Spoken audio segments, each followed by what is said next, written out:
기독교에서 조치가 강화된 조치가 나오고 이제 첫 시간이어서 사실 이렇게 저렇게 많이 위축되는 것이 사실입니다. 또 정부의 조치가 일견 형평성에 빗나가기도 하고 좀 지나친 부분도 없지 않습니다. 그러나 기독교는 사실은 그 권위에 대해서는 또 우리가 진리의 문제가 아니라고 하면 존중해야 할 뿐더러 상황이 우리를 주도할 수 있는 게 아니라 사실은 누가 어떻게 해서 우리가 좌우되는 사람들이 아닙니다. 진리가 더 강하기 때문에 우리 권위는 순종하고 그러면서도 사실은 지금도 세상을 움직이시는 분은 하나님이시니까요. 또 하나님 앞에 마치 카타콤에서 예배드리던 그리고 그 예배로 세상을 바꾸었던 초대교회로 돌아가는 마음으로 또 우리 더 지혜롭게 더 마음 다해서 예배하고 나가야 되리라고 생각합니다. 우리 에스겔서 20장 지금 묵상하고 있습니다. 에스겔서 20장은 이스라엘이 처음부터가 아니라 시작도 하기 전부터 패망하는 순간까지 철저하게 죄인이었다는 것을, 철저하게 악했다는 것을 이제 하나님께서 보여주시고 있는 장면인데요. 자, 오늘은 우리 9절부터 시작할 것인데 우리 9절 먼저 읽고 시작하도록 하겠습니다. 시작. 그러나 내가 그들이 거주하는 이방인의 눈앞에서 그들에게 나타나 그들을 애굽 땅에서 인도하여 내었나니 이는 내 이름을 위함이라. 내 이름을 그 이방인의 눈앞에서 더럽히지 아니하려고 행하였습니다. 앞부분의 내용 간단하게 이야기하면 하나님께서 그 만세전에 택하셨는데, 그러니까 사실은 아브라함을 택하셨잖아요, 그죠? 택하셨는데 이것 자체도 어떤 이유가 없이 은혜였고, 택하신 그들에게 430년이 지나자 때가 찾아가셔서 이제 부르시는 장면이 나왔죠. 하나님이 택하심이 먼저 이루어지고 나면 시간이 되면 하나님께서 이제 택한 영혼들을 불러내십니다. 그런데 이 불러내시는 때는 언제냐고 하면 사실 이스라엘 백성들이 애굽에서 430년 있는 동안에 애굽은 우상으로 가득 차 있잖아요. 근데 그 우상이 얼마나 악랄하고 또 동시에 우상이 얼마나 허망한지를 스스로 자각했을 때가 하나님께서 그들을 찾아오시는 때입니다. 애굽에 두셨던 이유는 여러분 세상은 모두 결국 우상 숭배하는 곳입니다. 권력을 숭배하고요, 물질을 숭배하고요, 쾌락을 숭배합니다. 제일 처음에는 그것이 우리를 도와주는 것처럼, 우리를 섬기는 것처럼, 물질이 우리를 섬기고 권력이 우리를 섬기고 쾌락이 우리를 위로해 주는 것처럼 보이지만 조금 지나 보십시오. 얼마나 악랄한 주인이 되어서요, 물질, 쾌락, 권력이요, 제일 처음에 아부뜨는 것 이상으로 우리를 정말 전부 다를 송두리째 빼앗아가는 악랄한 주인임을 보여줄 것입니다. 그리고 그 결과가 얼마나 허망한지도 깨닫게 할 것입니다. 이때가 하나님께서 만세전에 택하신 것을 효력 있는 부름으로 부르실 때였습니다. 그래서 그들을 찾아가서는요 말씀하셨죠. 우리 한번 6절 우리 앞으로 조금 올라가서 볼까요? 에스겔서 20장 6절 우리 한번 보도록 하겠습니다. 같이 읽겠습니다. 시작.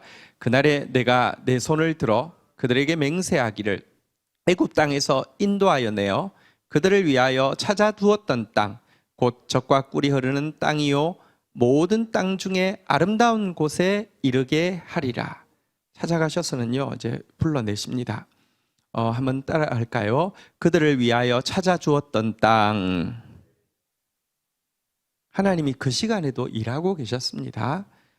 우리를 위해서 찾아준 땅이 있습니다.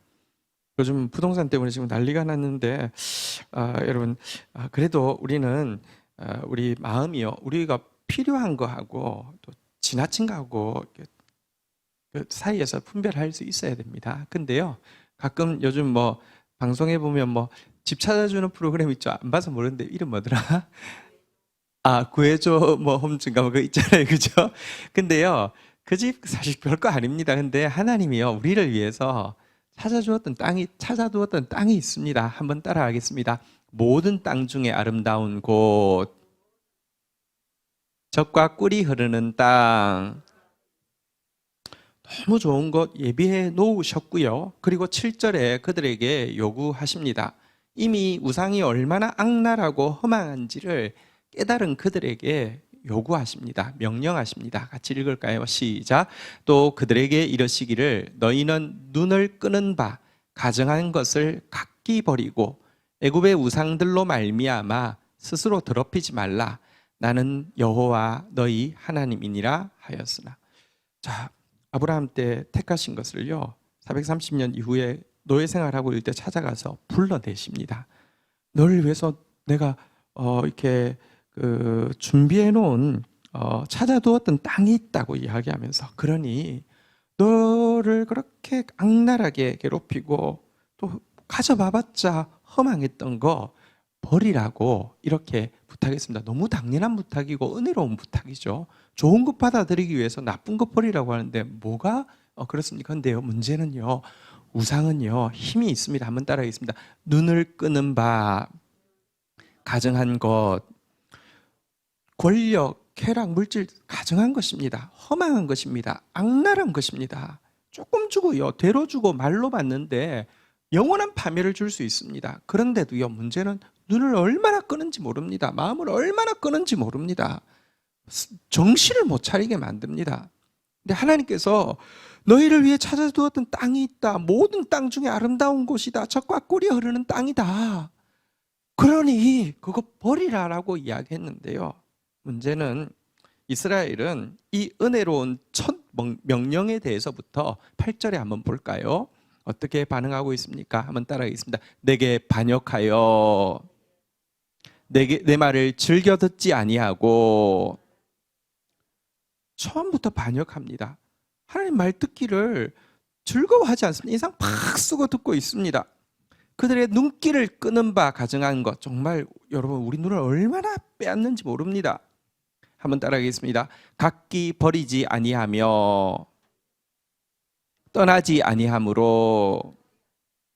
처음부터 반역하고요, 하나님 말씀 인상 쓰고요, 버리지 않고요, 떠나지 않고요, 처음부터 이렇게 반응했다는 것입니다. 이스라엘이 출애굽하고 나서 또 가나안 땅에 들어오고 나서 은혜 받고 풍성을 누리다가 좀 나태해져서 타락한 것이 아니라 아예 나라로서 출발도 하기 전부터 배반한 반역한 족속이 이스라엘이다, 이렇게 이야기하고 있습니다.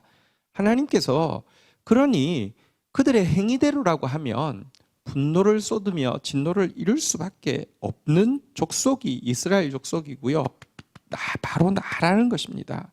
성경에 보면요, 우리에 대해서 무엇이라고 이야기합니까? 이사야서 48장 8절 9절 한번 교독하도록 하겠는데요. 내가 과연 듣지 못하였고 알지 못하였으며 내 귀가 옛적부터 열리지 못하였나니 이는 내가 정령 배신하여 모태에서부터, 태어나기 전부터도요, 지금 이스라엘, 이집트에 있는 이스라엘 아직 나라 아니잖아요. 태어나기 전부터 내가 배역한 자라 불리운지를 내가 알았습니다. 9절. 그런데도요, 한번 같이 읽겠습니다. 시작. 내 이름을 위하여 내가 노하기를 더디할 것이며 내 영광을 위하여 내가 참고 너를 멸절하지 아니하리라. 하나님께서 우리를 택하신 것도, 우리를 불러내신 것도 사실은 일방적인 하나님의 은총이지 우리에게 이유가 있지 아니하다고 이야기합니다. 우리가 지금 오늘 읽었던 시작하는 구절도 분명히 보여주고 있죠. 에스겔서 20장 9절에도 똑같이 말하고 있습니다. 그러나 너희들이 아직 시작도 전부터 반역하고 듣지도 않고 버리지도 않고 떠나지도 않았지만, 그래서 행위대로라고 하면 심판받아 마땅하지만, 그러나 내가 그들이 거주하는 이방인의 눈앞에서 그들에게 나타나 그들을 애굽 땅에서 인도하여 내었나니. 그 이유가 뭐라고요? 이는부터 우리 같이 한번 읽도록 하겠습니다. 시작.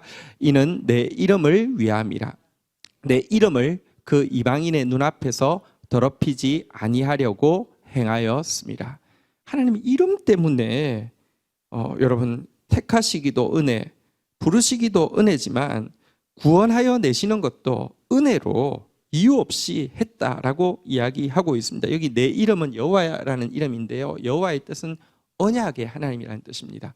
하나님은 언약에 얼마나 신실하신지 모릅니다. 그냥 아브라함한테 일방적으로 언약 해놨는데 아브라함 자손들은 기억도 못 하는데요. 때가 되니까 찾아가서 복 주시겠다고 불러내는데도 반역하는데도, 그런데도 또 언약의 신실한 자기 이름 때문에 결국은 이집트에서 끄집어내는데요. 여기 표현이 이방인 눈앞에서 하나님께서 나타나셔서 그들을 인도하여 냈다라고 이야기하는데, 이게 무슨 의미냐고 하면요, 하나님께서 나올 때 비굴하게 겨우 막 숨어서 숨죽이면서 탈출하게 하는 것이 아니라 영광스럽게 당당하게 나오게 하시겠다는 예언을 이루셨다는 것입니다. 하나님께서 모세에게 이야기했습니다. 내가 너희들 나올 때 이 이집트 백성들에게 은혜 있고 나오게 할 것이다. 빈손으로 나오지 않게 할 것이다. 너 나갈 때에 숨죽이고 변심할지 모르니까 빨리 나가는 게 아니라 모든 백성들을 이웃에게 가서 은, 금 달라고, 폐물 달라고 요구하라고 하셨습니다. 요구할 때요, 하나님께서 모세를 그리고 이스라엘을 얼마나 크게 했든지 아무 군소리 안 하고 내어주고요. 내어줄 뿐 아니라 그들이 그 물건을 가지고 나아갈 때에 어떻게 했냐고 하면 도리어 막 기뻐했다고 이야기합니다. 왜냐하면 너무 큰 사람이 있으면요, 숨을 잘 못 쉬잖아요. 그죠? 너무 막 대단한 사람이 있으면 숨을 잘 못 쉬어서 좀 빨리 좀 떠나줬으면 좋겠다라는 생각이 들잖아요. 하나님께서 출애굽시키실 때 그들을 너무 당당하게 너무 크게 만드셔서 그들에게 은금을 다 바치고도 나갈 때 기뻐했다라고 이야기합니다. 이것은 제 말이 아니라 시편에 그들의 출애굽에 대해서 이렇게 묘사하고 있습니다. 시편 105편 37절 38절에 보면 출애굽에 대한 묘사입니다. 마침내 그들을 인도하여 은금을 가지고 나오게 하시니 그 지파 중에, 한번 따라하겠습니다, 비틀거리는 자가 하나도 없었도다. 마치 아우슈비츠에 있던 사람이 그 해방이 되어서 나오지만 거의 전부 시신처럼 막 비틀거리면서 나왔는데 이런 출애굽이 아니었다는 것입니다. 당당하게 나왔다는 것입니다. 도리어 은금을 바치고도요. 자, 38절 한번 볼까요? 애굽 사람들은요, 그들이 떠날 때에 애굽이 기뻐하였으니 그들이 그들을 두려워하였음이로다. 하나님께서 이 못된 이스라엘, 모태에서부터 배반한 이스라엘을요, 애굽의 눈앞에서 크게 만들어서 출애굽시켰다라고 이야기하고 있습니다. 이것은 한편으로는 하나님의 공의의 시행이죠.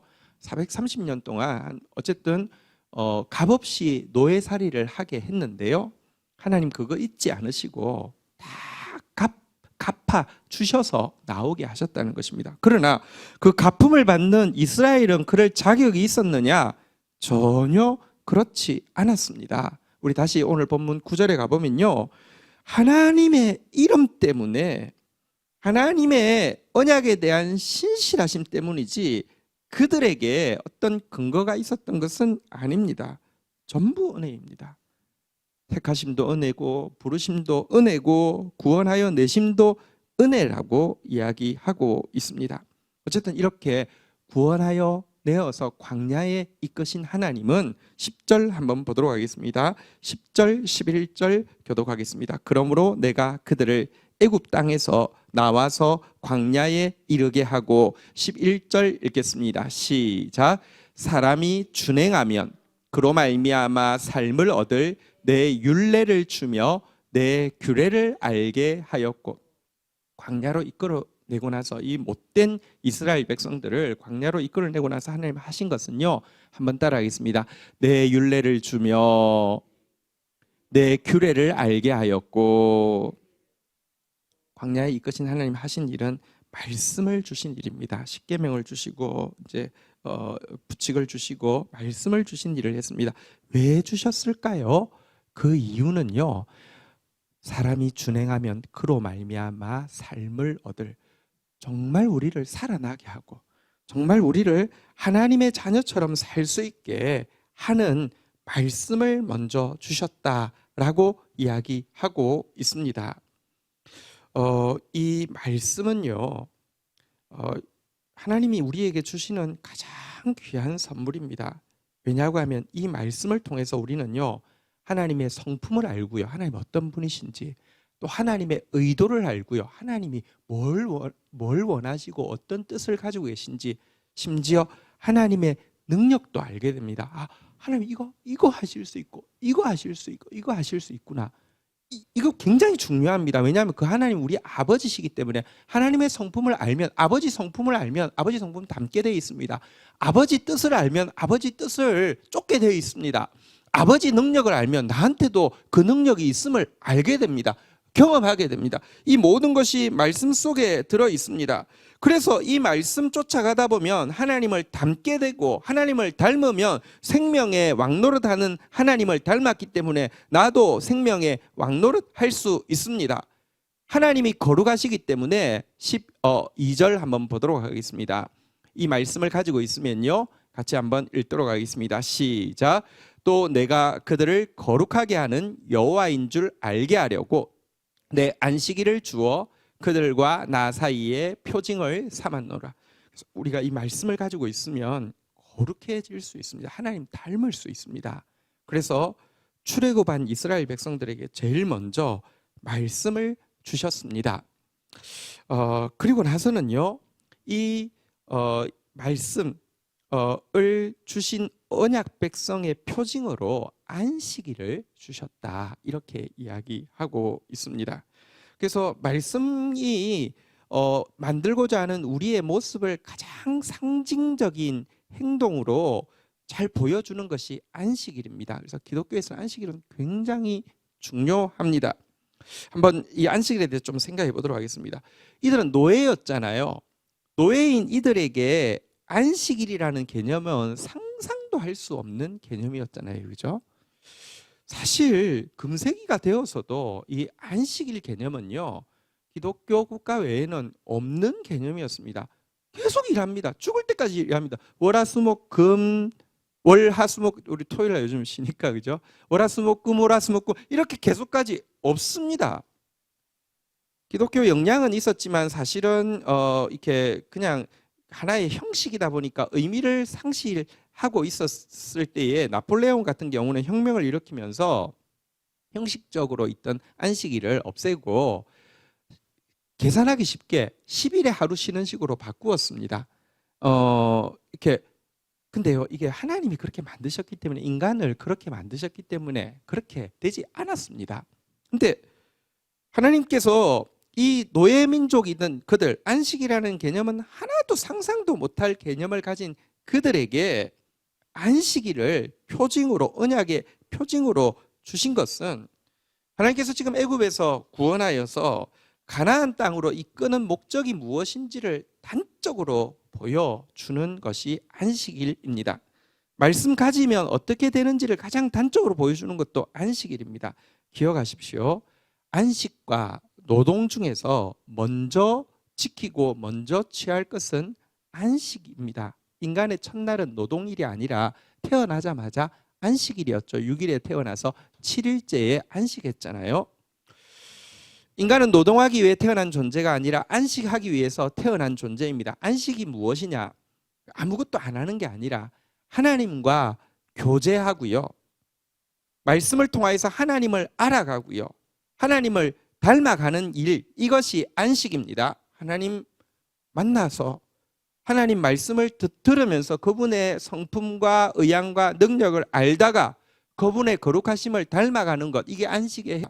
안식하고 나면 결국 하나님의 일을 함께 나누어 가질 수 있는 자, 하나님의 동력자가 되어서 세상을 축복하려는, 하나님 나라를 세우려는 하나님의 재창조의 일에 동참하는 존재가 되는 것, 이것이 신앙의 목적이기 때문에 그 상징으로 안식일을 주신 것입니다. 그래서 기독교인에게 안식일은 굉장히 중요한데요.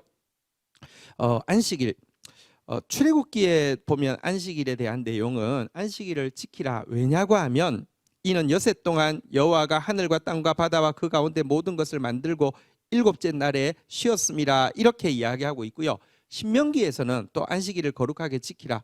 이는 내가 너희를 이집트 땅에서 구원하여 냈기 때문이라라고 이야기하면서요.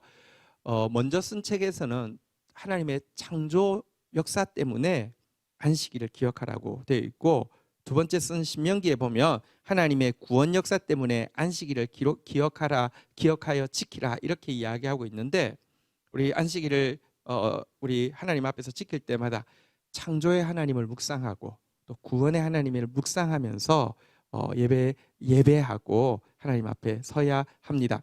근데요, 제가 하나님께서 창조 때 우리를 안식하게 하기 위해서 해놓은 준비가 얼마나 큰 것인지 좀 이제 그 과학적으로 좀 느끼는 일이 있어서 좀 나누겠습니다. 여러분, 밤에 만약에 하늘이 환하다면 그 잠자기가 굉장히 어렵겠죠. 근데 밤에는 캄캄해지잖아요, 그죠? 낮에는 환하고. 근데 밤에 캄캄해지는 거는 너무 우리한테 너무 상식적이어서 그냥 큰 문제가 아닌 걸로 생각했지만, 과학자들한테는 밤에 왜 캄캄한지가 너무 풀기 힘든 숙제였다고 합니다. 왜 그러냐고 하면, 우리는 생각하면 태양이 없으니까 캄캄하지 이렇게 생각하지만, 태양보다 한 수백만 배, 굉장히 더 밝은 것은 50조 배인가 밝은 별들이, 우리 눈에 보이는 별들은 대부분 항성, 다시 말하면 태양처럼 태양과 같은 별들이고요. 게다가 태양보다 심지어 뭐 수십조 배 더 밝은 별들이 하늘에 가득하거든요. 이게 서로 위치는 있지만, 그게 이제 뭐랄까요? 이제 이제 빛이 오는 별이 또 워낙 많기 때문에 이렇게 이 평면에다가 점으로 찍으면 그 사이에 바늘 하나 들어갈 틈이 없을 정도로 별이 엄청 많거든요. 이 별들이 거리가 멀어도요, 태양보다 막 수십조 배 밝은 별들이 이렇게 빛을 이렇게 보내고 있으면요, 그 빛이 결국 지구상에 올 것 아닙니까? 그러면요, 밤에 태양이 없어도 태양보다 훨씬 밝은 별들이 빛을 지금 쏘고 있기 때문에 절대 어두울 수가 없답니다. 어둡지 않은 정도가 아니라 그 별의 빛이 오기 때문에 결국은 환한 정도가 아니라 불덩어리처럼 뜨거워서 지구가 존재할 수가 없다고 합니다. 이상하게 밤에는 컴컴해요. 그래서 잠도 잘 수 있고요, 다 죽지도 않습니다. 그 이유가 무엇일까? 하나님께서 밤이 되고 낮이 되게 해놓아서 그런데요. 근데 과학적으로는 그 풀기가 굉장히 힘들었는데, 결국 이제 밝혀진 것은 무엇이냐고 하면, 별이 빛을 이렇게 몇백 광년이 떨어져도 어쨌든 빛이 우리한테 오고 있을 거 아니에요, 그죠? 오고 있는데 빛이 오고 있는 속도보다 별이 멀어지는 속도가 조금 더 많다고 합니다. 그러니까 이게요, 오는 것 이상으로 멀어지고 있기 때문에만 우리가 밤이 캄캄하게 느껴지고 안타 죽는다고 합니다. 그러니까 우리는 그냥 하나님이 자라고 해서 자고요, 하나님 평안 주시면 에이 몰라 하고 하나님 알아서 하세요 하고 자면 되지만, 사실 하나님 우리 잠자게 하기 위해서, 밤을 캄캄하게 하기 위해서 엄청난 일을 하고 계셔야지만 우리가 잘 수 있는 겁니다. 그래서 실은요, 우리 지난주에 제가 같이 나누었지만, 한 기독교 시인이 하나님께는, 한번 따라하겠습니다. 깊고도 찬란한 어둠, 하나님 당신께는 깊고도 찬란한 어둠이 있습니다 라고 고백을 했는데, 여러분 이 밤이라는 그 자체도요, 하나님의 엄청난 역사가 없이는 밤이 될 수 없고요. 그런데 여러분, 이 안식, 창조의 안식을 위해서 하나님이 하신 준비와 구원의 안식을 위해서 하나님 하신 준비는 비교할 수 없죠. 우리 밤보다 더 깊은 우리의 죄를 해결하기 위해서 당신의 아들을 희생시키신 이 준비, 그래서요, 어떤 기품도, 어떤 그 피조물도 우리 주 예수 그리스도 안에 있는 하나님의 사랑에서 끊을 수 없다고 한 그 사랑 안에 우리가 있게 하신 것, 어쨌든 이 안식은 하나님 앞에서 우리에게 주어진 너무 놀라운 특권입니다.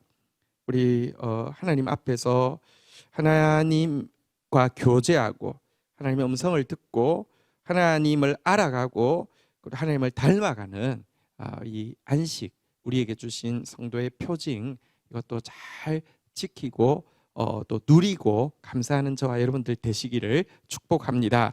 안식일을 어떻게 제대로 누릴 수 있느냐? 다시 이야기합니다. 이 앞에 내용이 하나님께서 출애굽하자마자 뭘 주셨다고요? 한번 다시 따라할까요? 내 율례, 내 규례, 말씀 주시고 그거 표징으로 안식 주셨다고 했죠. 안식 제대로 누리는 방법은 말씀이 분명하게 들어와야지 안식이 됩니다. 여러분도 생각해 보십시오. 별일 없어도요, 불안해서요, 항상 부산스럽고 괜히 불안합니다. 별일 많아도요, 말씀이 선명하게 들어오면요, 누구도 빼앗아갈 수 없는 안식이 우리를 압도합니다. 성경에 보면 이렇게 되어 있습니다. 히브리서 4장 11절 12절에 보면요, 이렇게 되어 있습니다. 우리 11절 먼저 같이 읽도록 하겠습니다. 시작. 그러므로 우리가 저 안식에 들어가기를 힘쓸지니 이는 누구든지 저 순종하지 아니하는 본에 빠지지 않게 하려 함이라. 안식에 들어가기를 힘쓰라고 했습니다. 자, 안식일에 들어가기를 힘쓰려고 하면 어떻게 해야 될까요? 12절 읽도록 하겠습니다. 시작. 하나님의 말씀은 살아있고 활력이 있어 좌우의 날선 어떤 검보다도 예리하여 혼과 영과 및 관절과 골수를 찔러 쪼개기까지 하며 또 마음의 생각과 뜻을 판단하나니. 말씀이 들어오면요, 말씀이 정확하게 분별해내면요, 안식이 들어옵니다. 그래서 우리 그리스도인은요, 제일 먼저 안식해야 됩니다. 안식하기 위해서는 말씀 붙잡아야 합니다. 위대하신 창조의 하나님, 더 위대하신 구원의 하나님이 우리와 함께 하시는데 무엇이 우리를 두렵게 하겠습니까? 무엇이 우리의 안식을 빼앗아 가겠습니까? 말씀 붙잡고 안식하는 저와 여러분 되시기를 주의 이름으로 축원드립니다. 이 상황 가운데서도요, 우리 먼저 안식하고 그 다음에 싸우고 이래야지, 뭐 이 상황에 두려워하거나 뭐 당황하거나 그럴 필요 하나도 없습니다. 하나님의 손 안에 다 있습니다. 깊고도 찬란한 어두움이지 하나님 모르는 어두움은 없습니다. 자, 그런데 이처럼 말씀을 주시고 안식을 명하셨지만 우리 13절 한번 오늘 본문으로 또 가서 한번 보도록 하겠습니다. 같이 한번 읽도록 하겠습니다. 읽겠습니다. 시작. 그러나 이스라엘 족속이 광야에서 내게 반역하여 사람이 준행하면 그로 말미암아 삶을 얻을 나의 율례를 준행하지 아니하며 나의 규례를 멸시하였고 나의 안식일을 크게 더럽혔으며 내가 이르기를 내가 내 분노를 광야에서 그들에게 쏟았다 멸하게 하였으. 예, 여기 보니까요, 광야에 나와서 모태에서부터 배반한 그들을 광야에 불러내서도 말씀을 주시고 안식을 주셨는데도요, 여기 보니까 삶을 얻을 이 말씀 안식 주셨지만 한번 따라하겠습니다. 준행하지 아니하며, 안 지켰습니다. 안 지키는 정도가 아닙니다. 한번 따라하겠습니다. 멸시하였고, 멸시하는 눈빛으로 말로 멸시할 뿐만 아니라 한번 따라하겠습니다. 크게 더럽혔으므로. 참 어땠습니다. 말씀 원치 않았습니다. 하나님의 말씀보다 세상의 말이 훨씬 좋았던 것입니다. 이 안식일을 원치 않았습니다. 하나님하고 교제하는 것보다 자기를 위해서 노동하는 것이 훨씬 남는 것이라고 생각했던 것입니다. 하나님 닮아가는 것보다 세상과 동화되는 삶을 위해서 애썼기 때문에 준행하지도 않고 멸시하였고 크게 더럽혔음을 광야에서부터 또 그들은 보여주었습니다. 그런데요, 그러면 하나님 그들을 심판하셔야만 하잖아요. 여기까지 불러내서까지 이러면 심판하셔야 하잖아요. 내가 내 분노를 광야에서 그들에게 쏟아 멸하리라. 하나님께서 이렇게 말하시는 게 지나칩니까? 그런데도 여러분, 이렇게 이야기하시고 나서는요, 하나님 어떻게 행동하셨습니까? 실제 행동은요. 14절 읽도록 하겠습니다. 읽겠습니다. 시작. 그러나 내 이름을 위하여 달리 행하였나니 내가 그들을 인도하여 내는 것을 본 나라들 앞에서 내 이름을 더럽히지 아니하려 하였음이로다. 그러나 결국 하나님이 멸하리라고 해놓고는 멸하지 않았습니다. 왜냐고 하면 다시 한번 따라하겠습니다. 내 이름을 위하여 내 이름을 더럽히지 아니하려 하였음이로다.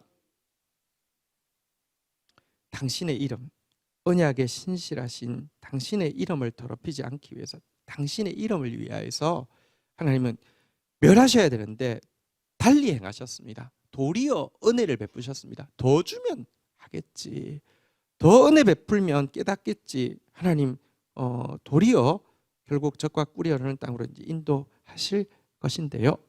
자, 그런데 이 일에 아무도 하나님 말씀 통하여서 하나님의 성품과 의향과 능력을 알아가려 하지도 않았고 닮아가려 하지도 않았고, 그래서 알고 닮고 나서는 하나님의 일을 나누는 사람이 되어서 같이 일하려고 하지 않았는데, 모세는 이 과정을 거치면서 하나님의 성품도 하나님의 의도도 하나님의 능력도 알았습니다. 그래서 하나님께서 멸하리라고 이야기하고 나서는 모세한테 먼저 이야기하셨죠.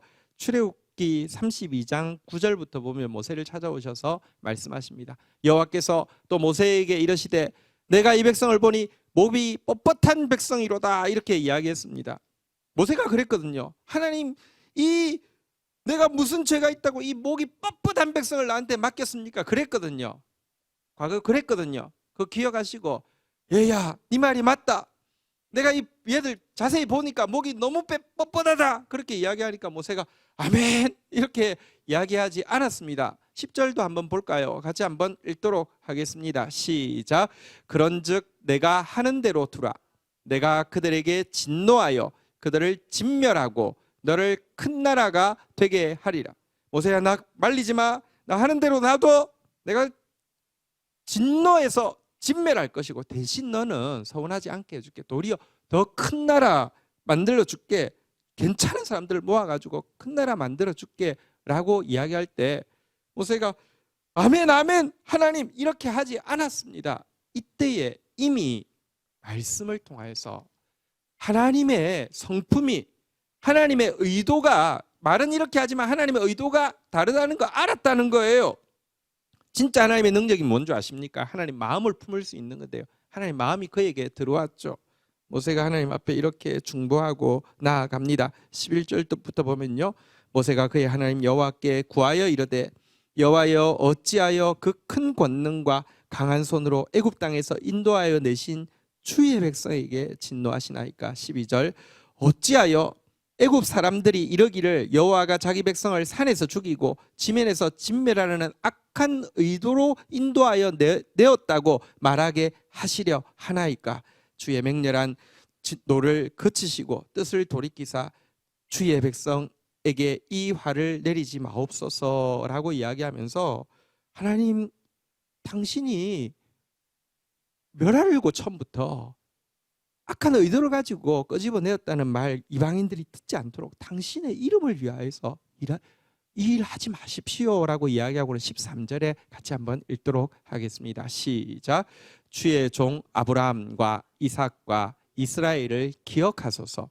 주께서 그들을 위하여 주를 가리켜 맹세하여 이르시기를 내가 너희의 자손을 하늘의 별처럼 많게 하고 내가 허락한 이 온 땅을 너희의 자손에게 주어 영원한 기업이 되게 하리라 하셨나이다. 하나님 약속하셨잖아요.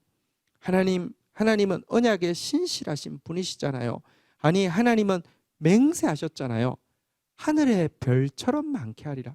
그럼 하늘의 별이 얼마나 많습니까? 그리고 게다가 방금도 설명드렸지만 하늘의 별이요 가만히 있지 않고요, 모든 별이 지금 우리로부터 조금씩 자꾸 멀어져야지 빛이 우리에 도달하기 전에 내빼는 게 더 많아야지만 우리가 안 타 죽는다고 합니다. 모든 별을 이렇게 움직이고 계신 하나님, 그러면서도 우리를 지키시는 하나님 언약대로 긍휼을 베풀어 주옵소서라고 기도하는 모세, 하나님의 마음을 아는 모세가 이 일에 있었던 것을 기억할 필요가 있습니다. 지금도 하나님은 모세를 찾고 있습니다. 하나님의 마음으로 중보할 사람을 찾고 있는 것입니다. 네, 오늘 우리 GT의 제목이요. 한번 따라하겠습니다. 내가 내 이름을 위하여. 다시 한번 하겠습니다. 내 이름을 위하여. 근데 하나님께서 계속 내 이름을 위하여, 내 이름을 위하여 그러니까 굉장히 자존심이 세고 또 굉장히 뭐랄까 자기 이렇게 잘난 체 하는데 엄청 강한가 보다 이렇게 착각할 수 있는데요. 왜 자꾸 내 이름을 위하여, 내 이름을 위하여 말씀하시는지 압니까? 그러니까 우리에게 언약 지키시기 위함이기도 하지만 구약의 내 이름을 위하여가 신약의 예수 이름 때문에가 되는 것입니다. 우리가 구원받을 수 있는 이유는요, 예수 이름 때문이지 우리의 의로운 행실이 아닙니다. 인간은 누구도 의롭지 않습니다. 하나님 말씀이 100번 맞습니다. 아무도 의롭지 않습니다. 모두 죄인입니다. 모두 심판받기에 부족하지 않습니다. 그럴 줄 아시고 구약에 계속 내 이름을 위하여, 내 이름을 위하여, 이게 신약의 예수 이름 때문에, 예수 이름 때문에가 계속 적용되기 때문에 오늘도 그분의 택하심이 유효할 수 있고, 오늘도 그분의 효력 있는 부르심이 유효할 수 있고, 오늘도 그분의 구원이 유효할 수 있고, 오늘도 그분이 주신 이 말씀이 우리 안에서 이루어질 수 있습니다. 내가 말씀 지킨 것만큼 이루어진다고 하면 안 지킨 게 더 많기 때문에 하나도 안 이루어질 것입니다. 그러나 예수 이름 때문에 말씀은 이루어지고 있습니다. 안식도 내 행위를 보면서도 괜찮아 하고 편할 수 있는 사람은 정말 착각하는 사람입니다. 그런데요, 다윗은 자기가 범죄해서 간음죄를 지어서 아들에게 쫓겨서 나와 있어도요, 하나님께서 사랑하는 자에게 잠을 준다고 하면서 주께서 내게 주신 기쁨은 저들이 저 왕궁에서 모든 것 다 가지고 있는 기쁨보다 더 크다고 이야기하면서 안식할 수 있었습니다. 왜 그러냐고 하면 예수 이름 때문입니다. 우리는 이 안식을 얻은 사람들입니다. 그래서 은혜 받은 사람은 은혜로운 사람 될 수 있습니다. 은혜 받은 사람으로서 모든 것이 은혜인 줄 아는 사람이 세상에 나아갈 때에만 세상이 바뀔 수 있습니다. 왜냐고 하면 공로로 나가는 사람은요, 혹은 무언가를 이루어서 그 반대급부로 뭔가를 얻으려고 나가는 사람은 세상을 바꿀 수 없습니다. 이미 모든 것을 은혜로 받은 줄 아는 사람이 빚 갚는 마음으로 나아갈 때에만, 그리고 내 노력이 나를 지켜서 나를 평안하게 만든다고 하면 불안해서요, 프로포폴을 마시든지 아니면 어디에 중독되든지 아니면 숨은 부끄러운 일을 하든지 자꾸 있기 위해서 겁이 나니까 다른 방법을 찾게 됩니다. 예수 이름에 근거를 두고 있으면요, 정말 안식할 수 있습니다. 나의 어떠함과 상관없이 안식할 수 있습니다. 이런 은혜를 우리에게 주셨습니다.